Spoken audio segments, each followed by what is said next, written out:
Yeah. Nu-s bun la promisiuni. Știi asta. Yeah. Yeah. Yeah. Yeah.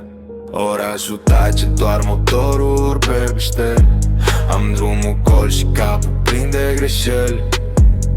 Am fost rece, dar nu pentru că n-am simțit, ci pentru că m-am ars prea de să mai cred. Toți vor ceva de la mine, tu nu, tu doar stai, mă privești cum sunt în lumea asta plină de dacă și poate tu ești singurul lucru sigur pe care l-am. Nu spun povești, nu-s bun la ele, dar dacă rămâi, rămân și eu.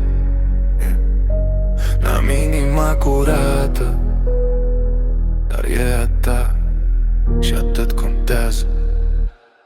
Te aleg noaptea când nu mă vede nimeni, când demonii mei vor să vorbească. Te aleg când totul cade, nu când e ușor să rămân în lumea. Nu-ți promit că o să fie bine, îți promit că nu o să plec în haosul din mine. Tu ești locul unde mă opresc. Am fugit de liniște toată viața, acum mă sperie când pleci. Nu cer mult, doar adevăr, restul sunt lucruri care trec. Dacă mă vezi slab, nu pleca, n-am fost crescut să cer ajutor, dar cu tine pot să tac fără să simt că pierd control.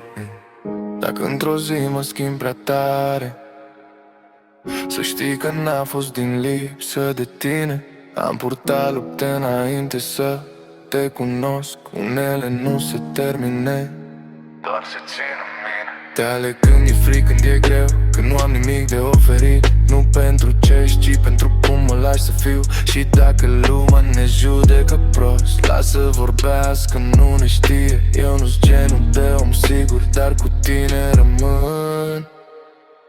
Asta e tot ce pot să spun, restul se simte.